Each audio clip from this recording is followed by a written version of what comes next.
ಇನ್ನು ಇಂದಿರಾ ಕ್ಯಾಂಟೀನ್ಗಳನ್ನು ಅಪ್ಗ್ರೇಡ್ ಮಾಡೋದಕ್ಕೆ ಈಗಾಗಲೇ ಬಿಬಿಎಂಪಿಯವರು ಮುಂದಾಗಿದ್ದಾರೆ. ಬಡವರ ಹೊಟ್ಟೆ ತುಂಬಿಸುವ ಈ ಕ್ಯಾಂಟೀನ್ಗಳಿಗೆ ಡಿಜಿಟಲ್ ಟಚ್ ನೀಡೋದಕ್ಕೆ ಪಾಲಿಕೆಯವರು ಮುಂದಾಗಿದ್ದಾರೆ. ಇನ್ನು ಮುಂದೆ ಗ್ರಾಹಕರು LED ಮಾದರಿಯ ಮಷಿನ್ ಮುಖಾಂತರನೇ ಆರ್ಡರ್ ಮಾಡಿ ಫುಡ್ಡನ್ನು ರಿಸರ್ವ್ ಮಾಡಬಹುದಂತೆ. ಹೆಂಗೆ ಇದು ಅಂತ ನೋಡೋಣ ಬನ್ನಿ.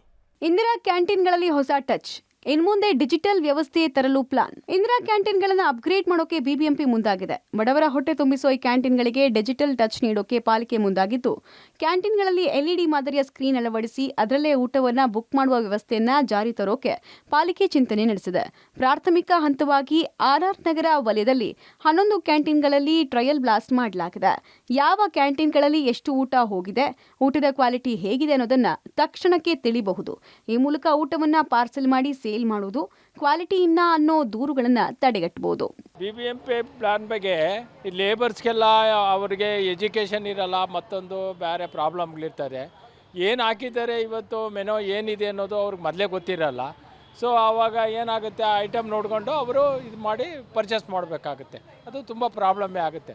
ಹಳೆ ಸಿಸ್ಟಮ್ ಏನಿತ್ತು ಅದು ಚೆನ್ನಾಗಿತ್ತು ಅಂತ ಅನ್ನಿಸ್ತದೆ ನಮಗೆ. ಅಲ್ಲಿ ಹೊರಗಡೆ ಇದ್ದವ್ರನ್ನ ಯಾರನ್ನಾರು ಕೇಳಬೇಕು, ಇಲ್ಲ ಅಲ್ಲಿ ಯಾರಾದ್ರೂ ಸಿಬ್ಬಂದಿ ಇರ್ತಾರಲ್ಲ ಅವ್ರನ್ನ ಕೇಳಬೇಕು. ಯಾರಾದರೂ ಒಬ್ಬರು ಕೇಳಿಬಿಟ್ಟು ತಗೋಬೇಕಾಗತ್ತೆ. ಓದ್ಲಿದ್ರೆ ಏನು ಮಾಡೋಕ್ಕಾಗತ್ತೆ? ನಾವಂತೂ ಓದಿಲ್ಲ, ಇನ್ನೇನು ಮಾಡೋಕ್ಕಾಗತ್ತೆ? ಅದೆಲ್ಲ ಸಿಸ್ಟಮ್ ಎಲ್ಲ ಗೊತ್ತಾಗಲ್ಲ.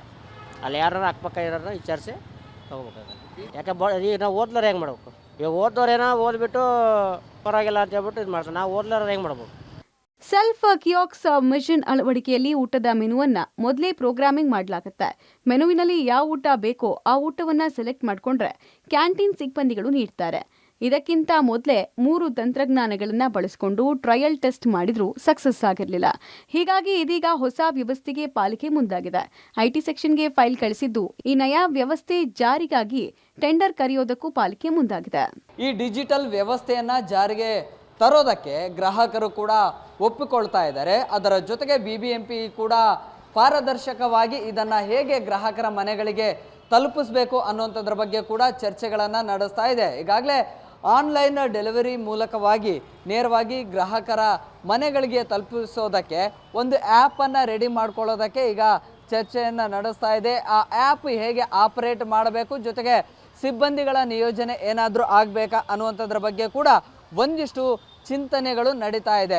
ಒಂದೊಮ್ಮೆ ಏನಾದರೂ ಪ್ರಾಯೋಗಿಕ ಹಂತದಲ್ಲಿ RR ನಗರದಲ್ಲಿ ಇದು ಯಶಸ್ವಿ ಆದರೆ ಮುಂದಿನ ದಿನಗಳಲ್ಲಿ ಎಲ್ಲೆಡೆ ಕೂಡ ಇದನ್ನು ವಿಸ್ತರಣೆ ಮಾಡೋದಕ್ಕೆ ಈಗ ಸಿದ್ಧತೆಗಳನ್ನು ಕೂಡ ಮಾಡಿಕೊಳ್ಳಲಾಗಿದೆ. ಒಂದು ರೀತಿಯಲ್ಲಿ ಝೊಮ್ಯಾಟೊ, ಸ್ವಿಗ್ಗಿ ಏನಿದೆ ಅದರಂತೆ ಗ್ರಾಹಕರ ಮನೆಗಳಿಗೆ ನೇರವಾಗಿ ತಲುಪಿಸೋದಕ್ಕೆ ಪ್ಲಾನನ್ನು ಮಾಡಿಕೊಂಡಿದೆ. ಆದರೆ ಗ್ರಾಹಕರು ಇದಕ್ಕೆ ಹೇಗೆ ರೆಸ್ಪಾನ್ಸ್ ಆಗ್ತಾರೆ ಅನ್ನುವಂಥದ್ದನ್ನು ಕಾದು ನೋಡಬೇಕಾಗಿದೆ. ಸೆಲ್ಫ್ ಕಿಯಾಕ್ಸ್ ಮಿಷನ್ ಹೇಗೆ ಕೆಲಸ ಮಾಡುತ್ತೆ ಅಂತ ನೋಡೋದಾದ್ರೆ, ಊಟದ ಮೆನು ಸೇರಿ ಯೋಜನೆಯ ಎಲ್ಲಾ ಮಾಹಿತಿ ಪ್ರೋಗ್ರಾಮಿಂಗ್ ಮಾಡಲಾಗುತ್ತೆ. ಊಟವನ್ನ ರಿಸರ್ವ್ ಮಾಡೋಕೆ ಆಪರೇಟ್ ಮಾಡುವಾಗ ಗ್ರಾಹಕನ ಫೋಟೋ ಕ್ಲಿಕ್ಕಿಸುತ್ತೆ. ಒಬ್ಬ ವ್ಯಕ್ತಿಗೆ ಎಷ್ಟು ಊಟ ಕೊಡಬೇಕು ಅನ್ನೋದು ಮೊದಲೇ ನಮೂದಾಗಿರುತ್ತೆ. ಬೆಳಗ್ಗೆ ಉಪಹಾರ, ಮಧ್ಯಾಹ್ನ, ರಾತ್ರಿ ಊಟದ ಸಮಯದಲ್ಲಿ ಮಾತ್ರ ಕಾರ್ಯಾಚರಣೆ ಆಗುತ್ತೆ. ಒಂದು ದಿನಕ್ಕೆ ಎಷ್ಟು ಊಟ ಸೇಲ್ ಆಗಿದೆ, ಊಟದ ಕ್ವಾಲಿಟಿ ಏನು ಅನ್ನೋದನ್ನ ತೋರಿಸುತ್ತೆ. ಊಟ ಖರೀದಿ ಮಾಡಿದ ಗ್ರಾಹಕರ ಮಾಹಿತಿ BBMP ಸರ್ವರ್ನಲ್ಲಿ ನೋಂದಣಿಯಾಗುತ್ತೆ.